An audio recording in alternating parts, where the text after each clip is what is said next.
नमस्कार, मी आकांक्षा.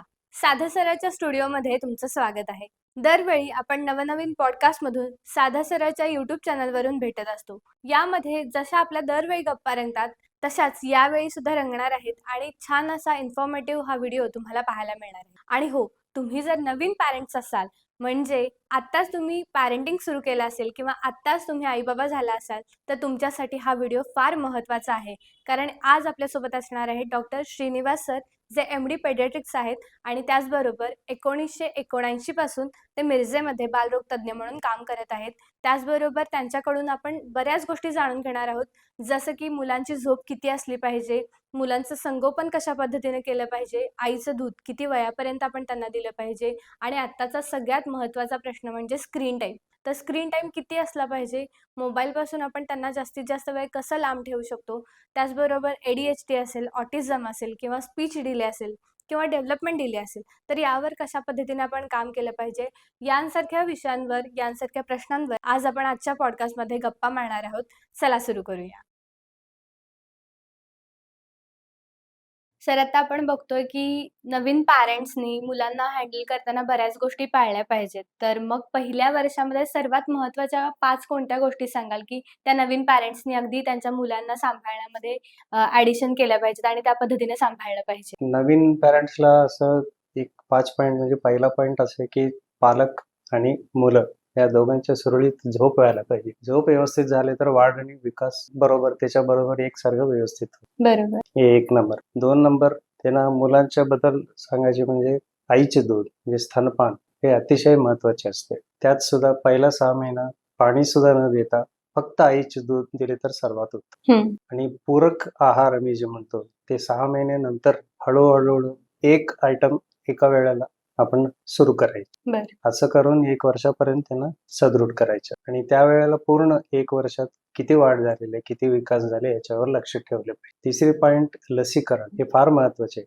लसीकरण जन्माला आल्यापासून पहिल्या दिवशीपासून साधारणपणे 5 वर्षापर्यंत तर वेळोवेळी त्याला जे काही शेड्यूल दिलेले त्या पद्धतीनं द्यायला पाहिजे. हे फार महत्त्वाचे आहे. आणि त्यात आमच्या मुलं आजारी देत नाहीये, आम्ही सरकारी घेतो, खाजगी घेतो, कुठेही घेऊ दे, पण घेणे फार महत्त्वाचं. आणि चौथी गोष्ट मुलांच्या वाढ म्हणजे उदाहरण देतो तुम्हाला.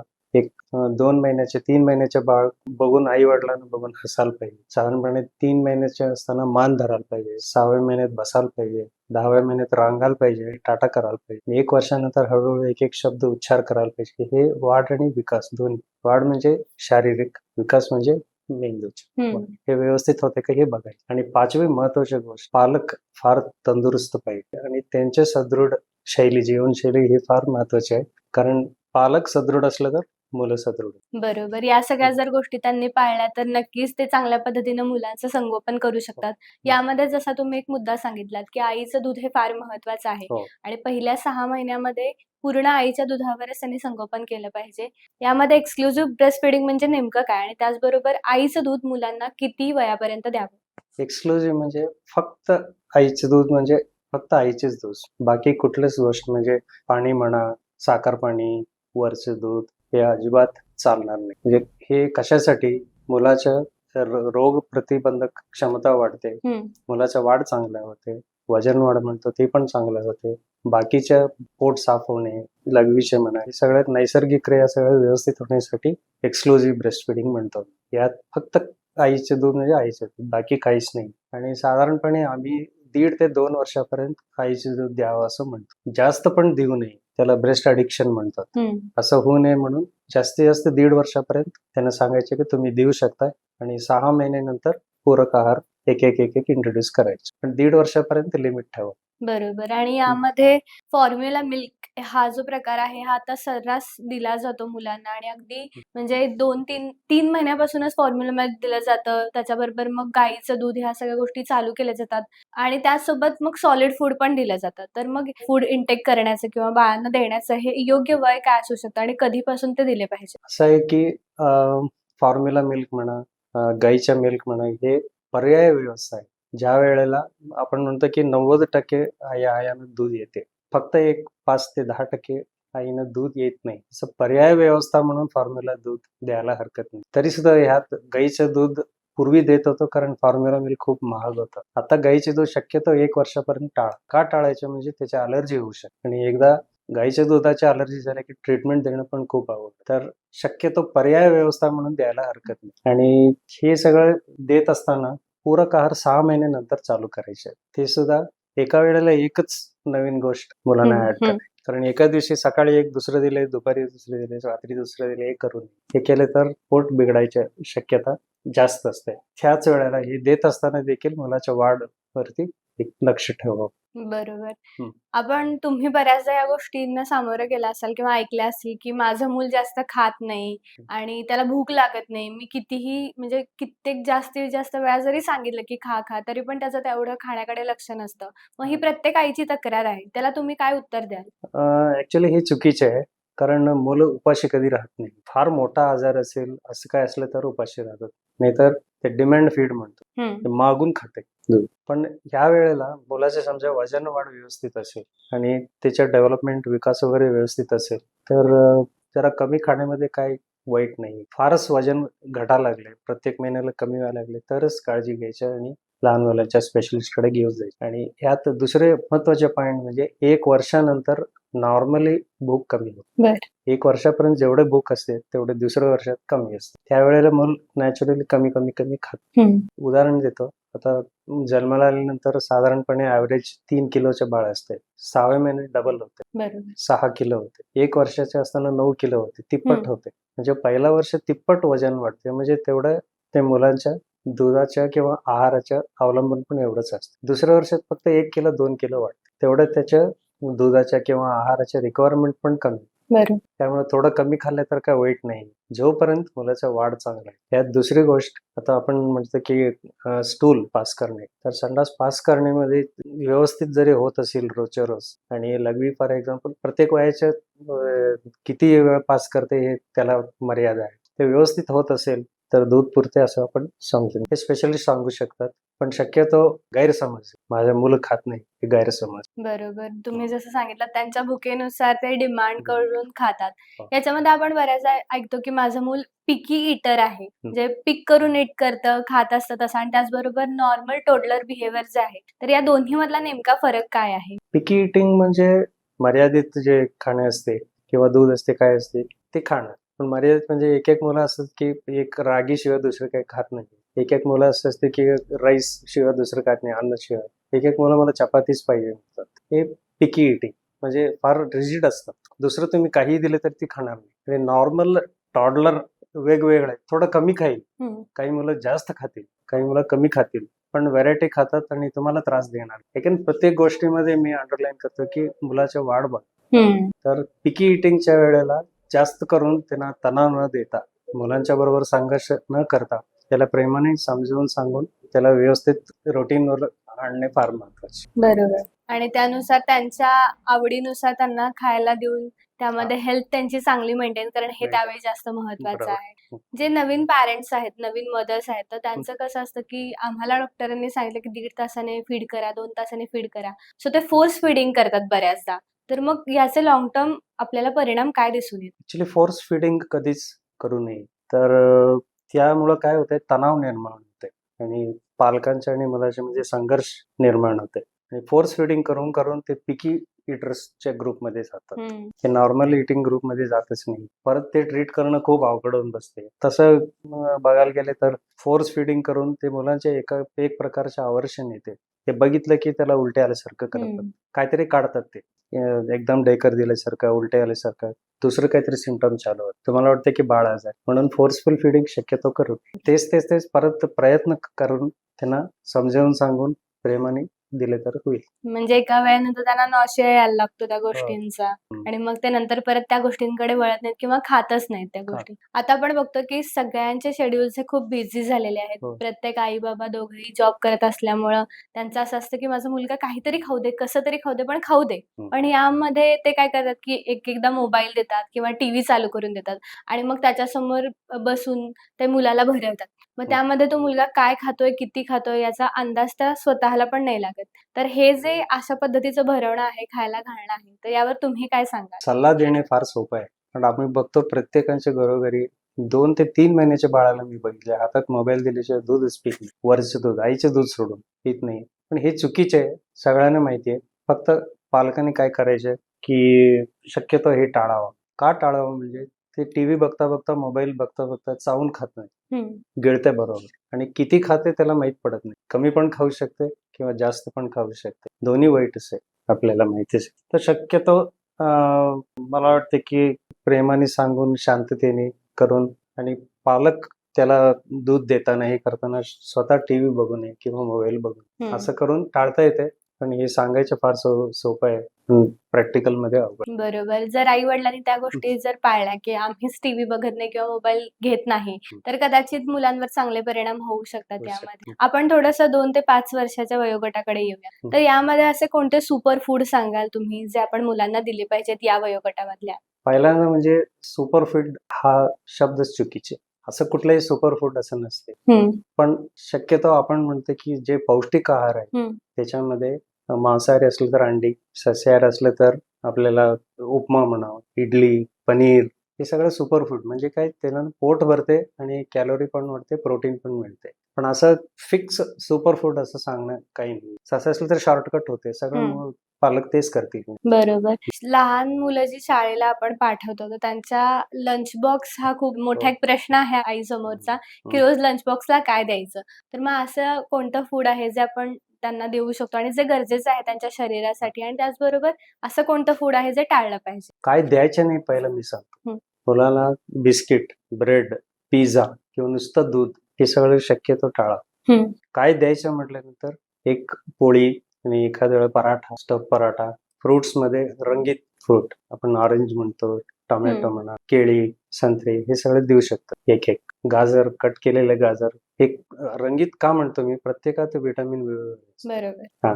आणि किंवा त्यांच्या घरात जे काय तयार करतात त्यानुसार इडली, उपमा हे सगळं सुद्धा पाठवू शकतो आपण. ते किती पाठवायचे, काय पाठवायचे तुम्ही ट्रायल एंड एररमध्ये करायला पाहिजे. पण काय पाठवायचे नाही म्हटले बेकरी प्रॉडक्ट हं. आणि ते टिनमध्ये प्रोसेस्ड फूड म्हणतो आम्ही, ते देऊ नये. रंगीत फ्रुट्सचं जर त्यांना अट्रॅक्शन निर्माण झालं, तर कदाचित ते पुढे जाऊन ते वेगळं काहीतरी दिसतंय या अनुषंगाने खायचा प्रयत्न तरी करतील. अगदी. जसं तुम्ही सांगितलंत, की झोप ही मुलांसाठी अत्यंत महत्त्वाची आहे. जशी पालकांसाठी आहे, तशी मुलांसाठी सुद्धा आहे. तर वेगवेगळ्या वयोगटानुसार कोणत्या वयोगटाने किती झोप घेतली पाहिजे त्या मुलांनी? ऍक्च्युली जन्माला आल्यानंतर जवळ-जवळ 24 तासामध्ये 20 ते 22 तास मुलं झोपतात. हं, फक्त दूध पिताना उठतात, परत झोपतात. ते प्रत्येक वयोगटात झोप वेगवेगळ्या प्रकारची हं. असते. साधारणपणे 2 ते 3 वर्षाचे असताना एक 16 तास, 14 तास येऊ शकते. झोप तेव्हा जे 5 वर्षाचे होईल, 8 वर्षाचे होईल, जास्तीत जास्त 12 तास झोपू शकतो. बरं. आणि त्यांना तुम्ही झोपा म्हटलं तरी झोपणार नाही 8 वर्षानंतर. 12 तास मर्यादा. बरोबर. हं. याच्यामध्ये असं पण बऱ्याचदा होतं, की आई-वडील बाहेर असतात किंवा काही वेळा मेट्रो सिटीजमध्ये बघायला गेलं तर रात्रीचं फिरणं थोडंसं आई-वडिलांचं जास्त असतं. मग त्यामुळे पण बऱ्याचदा मुलं जागी राहतात. मग यामुळं त्यांच्या ग्रोथवर किंवा ब्रेन डेव्हलपमेंटवर काय परिणाम होऊ शकतो? हे नक्की परिणाम होते. कारण झोप हे फार महत्त्वाची गोष्ट आहे लहान मुलाला. तर आई-वडिलांनी समजा मोबाईल किंवा टीव्ही बघत बसले 12 वाजेपर्यंत, 1 वाजेपर्यंत, तर मुलं झोपणारच नाही. त्यांना वाटतं की आणि प्रत्येक गोष्ट म्हणजे पालकांचे अनुकरण करतात. ते होऊ नये. ह्याच्यावरती बाळाच्या स्मरणशक्तीवरती परिणाम होण्याची शक्यता जास्त. बरोबर. त्यामुळे हे फार महत्त्वाचे आहे की लवकर झोपणे आणि लवकर उठणे. ही 2 मुलांना ते प्रॅक्टिस करून घ्यावी. बरं, यामध्ये जर तुम्ही नवीन पॅरेंट्सना असेल किंवा सगळ्याच पॅरेंट्सना हेल्दी बेड टाईम रुटीन काय सांगाल? कसं असावं? हे असं रुटीन असं ठरवायला पाहिजे, की समजा बाळ आता 9 वाजता झोपते. 8 पासून त्याच्या दात घासणे, ते रुटीन त्या मुलांमध्ये आपण इंट्रोड्यूस करायचे, की दात घासणे, एखाद्या वेळा अंघोळ घातलं तरी चालतंय. दूध किंवा जेवण तरी तुम्ही देताच झोपताना. त्याच्यानंतर एक काहीतरी गोष्ट सांगणे, स्टोरी सांगणे, हे सगळं करून मुलांना थोपटून झोपवलं तर चालतंय. पण ते प्रोसिजर एक अर्धा तास अगोदरच सुरू व्हायला. म्हणजे आधीपासून तयारी केली तर तयारी. कदाचित ते लवकर झोपतील आणि त्यांना एक सवय सुद्धा लागेल. चालेल. आणि त्या अनुषंगाने कदाचित थोड्या कालावधीनंतर त्यांची झोप आपसुकच त्यांना यायला लागेल आणि त्या वेळेत ते झोपू जातील. हो. बरोबर. यामध्ये आता आपण बघतोय, की कॉम्पिटिशनचं आयुष्य भरपूर दिसून येतंय आणि प्रत्येक जण आपल्या बाळाला अगदी 7व्या महिन्यापासून तयार करतोय.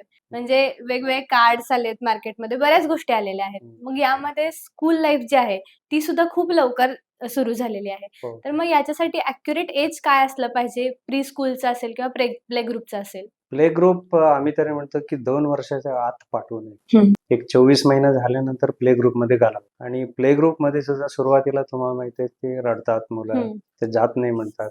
समजावून सांगायला लागतं. आणि प्री स्कूल म्हटले तर 3 ते 4 वर्ष 5 हम्म. वर्षानंतर प्री स्कूलला पाठवता येतं. तिथं सुद्धा त्यांना त्यांच्यावरती मानसिक दबाव न घालता त्यांना सांगायचे की तुला नवीन मित्र भेटतील, नवीन खायला मिळते, नवीन टीचर्स काहीतरी शिकवतील, खेळ खेळायला मिळते, असं सुरुवातीपासून बॅकग्राऊंड तयार करून त्यांना पाठवावं लागते. प्ले ग्रुपमध्ये काय फार लहान असतात, 2 वर्षाचे असताना. त्यावेळेला फक्त 1, 2 ते 3 तासासाठी हम्म. जरासं वातावरण बदलण्यासाठी आपण पाठवतो. बरोबर. सोशलाइज जेवढ्या लवकर होतील तेवढ्या लवकर कदाचित हा. शब्द त्यांच्यातून तोंडातून जास्त हो. येतील किंवा बोलायला लागतील. हम्म. सगळ्यांसोबत राहताना त्यांना समजून जाईल की कशा पद्धतीनं सगळ्यांसोबत मिक्स व्हायचं आहे. आजकाल आपण बघतोय की मुलं थोडे जास्त ऍक्टिव्ह आपल्याला दिसून येतात आणि आई-वडील बऱ्याचदा सांगत असतात की आमचा मुलगा अगदी दिवसभर छान पळत असतो, छान एन्जॉय करत असतो. मग पुढे जाऊन या गोष्टी कुठेतरी हायपर ऍक्टिव्हनेस कडे वळतात. तर मग हे कितपत बरोबर आहे? हायपर ऍक्टिव्हिटी थोडा मर्यादेपर्यंत ओके आहे. कारण प्रत्येक मुलाला तुम्ही सौम्य किंवा सज्जन आहे असं समजू नये. प्रत्येक मुलामध्ये त्यांच्या मानसिक वागणूक फरक असते. ती मानसिक वागणूक सुद्धा आई वडील कसे आहेत त्याच्यासारखं आहे किंवा शेजारी कसं आहे त्याच्यावर अवलंबून असते. पण हायपर ऍक्टिव्हला अतिरेक झाले तर वाईट आहे. पण थोडं लिमिट पर्यंत हायपर ऍक्टिव्हिटी ओके आहे. पण शक्यतो हे हायपर ऍक्टिव्ह मुलं फक्त घरातच हायपर ऍक्टिव्ह असतात. समजा घरात पण आहे, शाळेत पण आहे असं वाटलं तर एखाद वेळा ते ADHD म्हणून आम्ही डायग्नोज करतो. तर नुसतं घरच्या पुरतं मर्यादित असेल तर जास्त काळजी करू नये. त्यांना काउन्सिलिंग करून आपल्याला बरं करता. आता तुम्ही एक ADHD असं सांगितलं, तर त्याच्यामध्ये आणि हायपर ऍक्टिव्ह मध्ये नेमका फरक काय आहे आणि त्याची लक्षणं कशी ओळखली पाहिजेत? ADHD किंवा त्याला त्याच्यासोबत ऑटिझम म्हणतो मी. हम्म. फार महत्वाची गोष्ट म्हणजे डोळ्याचे डोळे नजर लावणे. बरं. कॉन्टॅक्ट पहिलं जाते. आता तुम्ही काहीतरी बोलत असता ती तिसरीकडे बघत असते किंवा काहीतरी असते की उत्तर दिले तर दिले, नाही तर नाही. उत्तर दिले तरी ते कुठल्या भाषा बोलते कळत नाही. हा एक. आणि स्मरणशक्ती कमी. तिसरी गोष्ट काहीतरी काम करत असताना अर्धवट सोडायचं, दुसरं काम धरायचं. ते पूर्ण करायच्या आधी तिसरं कामाकडे वळण करायचं. हे सगळं ऑटिझम किंवा ADHD मध्ये मोडते. आणि ह्यात जास्त पण हायपर सुद्धा असू शकतात, अग्रेसिव्ह असू शकतात किंवा एका ठिकाणी कोपऱ्यात बसून इतर मुलांच्या बरोबर मिक्स न होता स्वतः एकटं खेळत असतात. आणि त्याला रिदमिक खेळ म्हणतात. नुसतं उदाहरण देतो तुम्हाला, नुसतं असा हात हलवत बसायचं किंवा काहीतरी काठी असलं तर काठी बडवत बसायचं कंटिन्युअस. त्याला काय अर्थच नसते त्या खेळाला. तसं खेळत असतं. त्याला ADHD किंवा ऑटिझम ते ओळखायचे फार महत्वाचे. ही गोष्ट दोन्ही शाळेमध्ये आणि घरात दोन्हीकडे होते. बरोबर. म्हणजे पॅरेंट्सनी ते लवकर डायग्नोज करण्यासाठी दोन्हीकडे त्यांनी लक्ष दिलं पाहिजे. त्यांचं शेड्यूल कशा पद्धतीनं चालू आहे आणि ते एकच गोष्ट सतत करतायत का? टीचर्सला पण सांगून ठेवायला पाहिजे. असं टीचर्स सांगतील आपल्याला पहिल्यांदा, हा मुलं लक्ष देत नाही. मी काही सांगितलं तरी ते लगेच विसरतो, विसरबोळ म्हणतो. बरोबर. आता आपण ऐकतो की मुलगा माझा एका जागी अजिबात बसत नाही, पळत असतो किंवा त्याला काहीतरी नवीन करायचं असतं. मग या वयोगटामध्ये कसं त्यांची एनर्जी अगदी खूप चांगली असते आणि ते अगदी दिवसभर चांगल्या पद्धतीने त्यांची एनर्जी युटिलाइज करत असतात. तर मग ही एनर्जी कशी चांगल्या पद्धतीने युटिलाइज केली पाहिजे यासाठी तुम्ही काय सांगाल?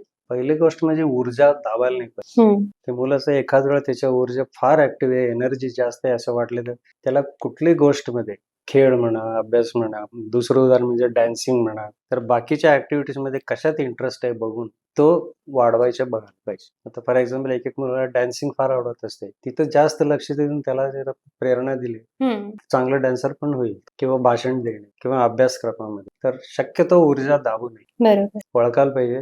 पहिल्यांदा नाही ऐकणार, दुसऱ्यांदा नाही ऐकणार, तिसऱ्यांदा नक्की ऐकतं. बसून त्याला एक अर्धा तास काढले मुलांच्या. म्हणजे त्यांचं कॉन्सन्ट्रेशन पण वाढेल आणि त्यांची एनर्जी योग्य जागी युटिलाइज होईल. त्याच्यामध्ये टँट्रम्स हा सुद्धा शब्द आपण बऱ्याचदा ऐकतो. याचा नेमका अर्थ काय आहे आणि कोणत्या वयोगटापर्यंत नॉर्मल आपण समजू शकतो? 5 वर्षापर्यंत मी म्हणतो नॉर्मल. आतापर्यंत जे टँट्रम म्हणजे रागीटपणा, ते असं वस्तू जोरात ओरडणे, जोरात रडणे किंवा हातात काहीतरी वस्तू घेऊन मारणे, दुसऱ्यांना मारणे, हे सगळं कॉमन आहे. तर शक्यतो आम्ही 4 वर्षापर्यंत नॉर्मल. 5 वर्षानंतर सुद्धा राहिलं तर ते काहीतरी त्याला प्रॉब्लेम आहे म्हणून तपासून घ्या. बरोबर. पब्लिक प्लेसमध्ये आपण बऱ्याचदा बघतो, की एखादी गोष्ट आपण जर द्यायला नाही म्हटलं त्यांना, तर ते जागेवर बसून मोठमोठ्याने रडणं असेल, जसं तुम्ही सांगितलं दंगा करणं असेल किंवा खाली बसणं असेल. पब्लिक प्लेसमध्ये बऱ्याच गोष्टी ह्या लहान मुलांकडून केल्या जातात. मग याच्यामध्ये पॅरेंट्सना बऱ्याच वेळा टेन्शन येतं. तर पॅरेंट्सनी ह्या गोष्टी कशा हँडल केल्या पाहिजे? पहिली गोष्ट म्हणजे ते मुलं असं बिहेव करत असताना, त्यांची वागणूक असं होत असताना लगेच रिॲक्ट करू नये पालकांनी. तो ओरडायला लागला की आपण पण ओरडले की ते काही उपयोग होणारच नाही. ते कशामुळे ओरडते, काय कारण काय, शक्यतो शोधून काढायचा प्रयत्न कराल. एक त्याला भूक लागलेली असणार आहे किंवा काहीतरी त्याला लघवी करायची असेल किंवा दुसरं काहीतरी काम करायचं, तहान लागलेलं असणार आहे किंवा कोणतरी इरिटेट करत असेल किंवा कंटाळा आला असेल. पालक त्यांच्या ह्याच्यात बिझी असतात, कंटाळा आला असेल, त्यावेळेला ते टँट्रम दाखव. तर तुम्ही ओळखून त्याला एक थोडा वेळ देऊन त्याला काउन्सिलिंग करून प्रेमाने केल्याने तर लगेच रिॲक्ट न करता, न मारता, न शिवे देता तर केलं तर एखाद वेळ होईल. कारण तुम्ही पण लगेच रिॲक्ट केलं की मुलांचे टँट्रम कमी होणारच. आपण बघतो की 1.25 वर्षानंतर मुलं थोडंसं ॲक्टिव्ह जसे होतात, तसे ते केस ओढणं असेल किंवा चावणं असेल एखाद्याला एखादी गोष्ट फेकून मारणं असेल. जरी आपण त्याला बोलवलं किंवा आपण जर हात लावायला गेलो, तर त्याच्यावर झिडकारणं असेल, तर या गोष्टी आपल्याला दिसून येतात. तर मग ह्या नॉर्मल आहेत का? त्या नॉर्मल आहे. तेच सांगतो ना, 4 वर्षापर्यंत हे सगळं नॉर्मल. 4 वर्षानंतर सुद्धा असं मुलांच्या वागणूक असेल तर तपासणी करायला पाहिजे. काहीतरी प्रॉब्लेम आहे असं ओळखा. काही पॅरेंट्स बऱ्याचदा मुलांना अद्दल घडू दे म्हणून शिक्षा दिली जाते. म्हणजे एका कोपऱ्यात जाऊन उभा राहा किंवा एका जागी बस किंवा एखाद्या खोलीत ठेवलं जातं त्यांना किंवा मी आज जर त्यांना एखाद्या वेळेस जेवणास नकार दिला, जेवला नाही, तर मग किंवा ताटात काही अन्न सोडलं, तर की पुढे जेवायलाच देणार नाही. आज तुझं जेवण बंद. अशा गोष्टी केल्या जातात. तर ही शिक्षा देणं योग्य आहे का? आणि या बाबतीत पालकांनी कशा पद्धतीने काम केलं पाहिजे? 2 गोष्टी, एक तोंडाने शिवे देणे किंवा शक्तिप्रयोग करून दंडात्मक शिक्षा देणे, दोन्ही चुकीचे आहेत. त्याला ऍक्च्युअल कारण शोधून काढायला पाहिजे. कारण हा स्वभाव पालकांमध्ये पण असलं पाहिजे. ते रागीट स्वभाव म्हणा की आपल्याला बरोबर पहिल्यांदा ट्रीटमेंट घ्या, मग नंतर मुलांना तुम्ही समजावून सांगितलं तर ऐकतील. तुम्ही पण रागारागाने त्याला मारले तोही मारणार, असं होते. तर शक्यतो आपण सुधारायचं. बरोबर. बऱ्याचदा ह्या गोष्टी होतात, की एक फटका दिला जातो किंवा डोळे मोठे केले जातात किंवा ओरडलं जातं त्याच्यावर. मग यामुळं त्यांच्या व्यक्तिमत्त्वावर काय परिणाम होऊ शकतो? परमनंट सुद्धा होऊ शकते किंवा टेम्पररी पण होऊ शकते. तात्पुरतं पण त्याला काहीतरी थोडं वाईट वाटेल, रडेल, गप्प बसेल आणि तो लक्षात ठेवून परमनंटली तो पुढे सुद्धा तो क्रिमिनल होऊ शकतो. त्यामुळे शक्यतो दंडात्मक कारवाई करू नये. मुलांचं स्क्रीन टाईम जे आहे ते किती असावं? का मोबाईल पूर्णपणे बंद करावा? पूर्णपणे बंद होत नाही, करू नये. कारण आताच्या याच्यामध्ये कॉम्पिटिशन युगात तुम्ही मोबाईल माहित नाही, टीव्ही माहित नाही, मीडिया म्हटलं तर तुमची मुलं बॅकवर्ड होणार, गतिमंद होणार. त्यामुळं स्क्रीन टाइम म्हणजे 2 गोष्टी आहे. एक म्हणजे टाइम मर्यादा शक्यतो 24 तासामध्ये 1 तास तुम्ही परवानगी द्यायला पाहिजे. आणि परवानगी देत असताना पालकांच्याच नजरेखाली त्याला मोबाईल चालवायला द्यायची. व्हिडिओ वगैरे बघताना तो काही बघू शकतो. त्यामुळे तुमच्या नजर पाहिजे त्याच्यावरती. तो काय बघतो म्हणून. 1 तास 24 तासामध्ये ठीक. बरोबर. जसं तुम्ही सांगितलंत, की 1 वर्षानंतर जनरली मुलं बोलायला लागतात. पण बऱ्याचदा असं पण होतं, की स्पीच डिले होतो किंवा ऑटिझम सारख्या गोष्टी आपल्याला दिसून येतात आणि त्याचबरोबर डेव्हलपमेंट इश्यूज किंवा डेव्हलपमेंट डिले होतात. तर याची लक्षणं काय असू शकतात? पॅरेंट्सनी कसं ओळखलं पाहिजे या सगळ्या गोष्टी? सुरुवातीला आपण म्हणतो जन्माला आलेले बाळ सुद्धा जोरात आवाज आले की दचकतं. म्हणजे त्याच्या कान व्यवस्थित आहे. किंवा 2-3 महिन्यानंतर तुम्ही आवाज दिले तर होकार देतं किंवा काहीतरी करतं किंवा पाठीमागनं ओरडले तर ते वळून बघते. ते म्हणजे कान व्यवस्थित असेल आणि ऐकायची क्षमता व्यवस्थित असेल तर मुलं शक्यतो 1 वर्ष किंवा 16 महिन्यापर्यंत 1-2 शब्द तरी बोलायलाच पाहिजे. काहीच बोलले नाही 16 महिना किंवा 18 महिन्यानंतर तर मात्र त्याला तपासून घेणे फार महत्वाचे. एखाद्या वेळेस कमी ऐकत असलं तरी सुद्धा स्पीच येणार नाही. मुलं कसं शिकतात बोलायला? ऐकून. तर कान फार महत्वाची गोष्ट. अशी कोणती पॅरेंट्स कडून एखादी मिस्टेक आहे जी कॉमन आहे, जी आपल्याला दिसून येते आणि ती आतापर्यंत तुम्ही बघितली आहेत आणि ती मिस्टेक कशा पद्धतीने त्यांनी रिव्हर्स केली पाहिजे, म्हणजे त्याच्यावर कशा पद्धतीने काम केलं पाहिजे? मिस्टेक म्हणून सांगता येत नाही. आपण रेड फ्लॅग सायन्स म्हणून सांगतो. हो. तर वेळेवर वाढ नाही झाली तर आता फॉर एक्झाम्पल 6 महिन्याचे बाळ उठून बसले नाही. पहिला रेड फ्लॅग साईन आहे. 8 महिन्या 9 महिन्या नावाने हाक मारले तर तुमच्या नजर देऊन बघायला पाहिजे. हे समजा केलं नाही आणि 16 महिन्यापर्यंत एकही शब्द बोलले नाही. हे सगळं लक्ष ठेवून तज्ञ डॉक्टरांच्याकडे सल्ला घेणे फार महत्त्वाचं. हे बरं. 3 गोष्ट रेड फ्लॅग साईन म्हणतात. बरोबर. मुलांच्या डाएटमध्ये अशा कोणत्या गोष्टी आहेत, की त्या डे टू डे लाईफमध्ये त्यांच्या डाएटमध्ये असल्याच पाहिजेत आणि मुलांना त्या आपण त्या वयोगटानुसार दिल्या पाहिजेत? तसं सुपर फूड म्हणा हे द्यायलाच पाहिजे असं कुठलीच गोष्ट नसते. पण शक्यतो आम्ही म्हणतो कार्बोहायड्रेट, प्रोटीन हं. आणि फॅट तर व्यवस्थित प्रपोर्शनमध्ये दिलं पाहिजे. तर बाहेरच विकत घेऊनच द्यायला पाहिजे असं काही नसते. घरात सुद्धा तयार करून आपल्याला डाएट मांसाहारी असू दे, शाकाहारी असू दे आपण देऊ शकतो. न्यू पॅरेंट्स असतील आणि त्याचबरोबर जे अगदी 2 वर्षाच्या पुढच्या मुलांचे पॅरेंट्स आहेत, त्यांना अशी कोणती गोल्डन ॲडवाईस द्याल तुम्ही, की जी त्यांनी जर चांगल्या पद्धतीने पाळली किंवा ती फार गरजेची आहे त्यांच्यासाठी? हे पण रेड फ्लॅग साईन प्रत्येक पालकाने शिकवायला पाहिजे. म्हणजे मुलांच्या वाढ कसं होत असते, विकास किंवा शारीरिक वाढ त्यात जरा जरी फरक असेल तर लगेच आपण इंटरफेअर करायला पाहिजे. हं. आणि बाकीचे एक 2-3 महत्त्वाची गोष्ट आहे. तर कायम लक्षात ठेवायचे की मुलं आपलं अनुकरण करतात. त्यांच्या समोर वाईट शब्द वापरणे, एक धूम्रपान करणे. हं. दुसरी गोष्ट त्यांच्या समोर केली की ते लहानपणापासून त्यांना वाटतं की हे करेक्ट आहे, योग्य आहे. मी पण करायला पाहिजे. हं. अल्कोहोल, दारू हे पण त्यांच्या समोर तुम्ही घ्या मग त्यांच्या समोर घेऊन. हं. हे फार महत्वाचे. भांडणं काढायचे. नवरा बायकोचे भांडणं. ते मुलांच्या समोर केले की आपण कॉमनेस्ट सिम्पटम म्हणजे थंबसकी, बोट हं. चोखतात. बरं. त्याला कारण आई-वडिलांचं भांडण. बरं. हे बरेच लोकांना माहीत नसते. हं. ही सगळी गोष्ट पालकांना आपण पहिल्यांदाच सांगायची की चांगले संस्कार द्या. त्यांच्यासमोर वाईट शब्द वापरू नका.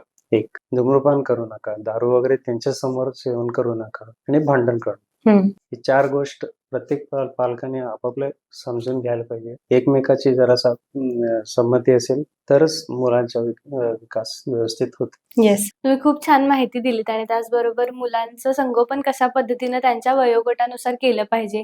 त्याचबरोबर नवीन पॅरेंट्स जे आहेत, तर त्यांनी कशा पद्धतीने आपले पेशन्स लेव्हल चांगले ठेवून त्या मुलांचं संगोपन केलं पाहिजे, याबद्दल तुम्ही सांगितलंत. त्याचबरोबर पेडियाट्रिकची गरज कधी पडते, याबद्दल तुम्ही काय सांगाल, की असे कोणते सिम्प्टम्स आहेत, जे बघितल्यावर त्यांनी लगेच डॉक्टरांकडे येऊन विचारलं पाहिजे, ॲडवाईस घेतली पाहिजे किंवा असे कोणते सिम्प्टम्स आहेत, की जे वाढत्या वयानुसार ओके आहेत. त्याच्यावर तुम्ही थोडे दिवस म्हणजे थांबला तरी चालेल. कारण बऱ्याचदा आपण बघतो, की ताप आला की लगेच दवाखान्यात घेऊन येतात किंवा हो.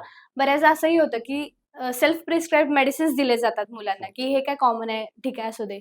सर्दी आली, खोकला आला, ताप आला किंवा डिसेंट्री लागली. तर मग यावर तुम्ही काय सांगाल? सेल्फ मेडिकेशन हे फार चुकीचे कारण लहान मुलांमध्ये मोठं अडल्ट वगैरे असेल तर काहीतरी पचवू शकतो, काहीतरी साईड इफेक्ट थोडंफार असते. पण लहान मुलांमध्ये साईड इफेक्टचे परिणाम खूप वाईट असतात. हं. एक आणि मुलांच्या 6 महिने ते 5 वर्षापर्यंत ताप जास्त वाढले तर फिट्स म्हणतो आम्ही, हं. फेब्री ते येण्याची शक्यता असते. तर जास्त ताप असेल आणि फॅमिलीमध्ये कोणाला तरी असं तापात झटका आला असेल तर लगेच डॉक्टरांच्याकडे घेऊन जा. आणि दुसरी गोष्ट अतिसार म्हणजे व्हॉमिटिंग, डायरिया, लूज मोशन्स वगैरे, डिसेंट्री त्यात अंगात पाणी कमी होण्याची शक्यता जास्त. त्याच्यावर एक लक्ष द्यायला पाहिजे. आणि ORS म्हणे आम्ही ओरल रिहायड्रेटिंग सोल्युशन प्रत्येक पालकाने शिकवलं पाहिजे. बरं. ते आता प्रत्येक 90% मुलांचे जीव वाचते हे हं. माहिती असलं. आणि तिसरी महत्वाची गोष्ट रात्री झोपवताना मुलाच्या बाजूला खेळणी ठेवणे किंवा इंजुरी होण्यासारख्या वस्तू ठेवणे हे टाळायला पाहिजे. आणि मुलं पूर्ण झोपेत गेल्यानंतर तुम्ही साईडला व्यवस्थित आहे का, खाली पडते काय, हे सगळं बघून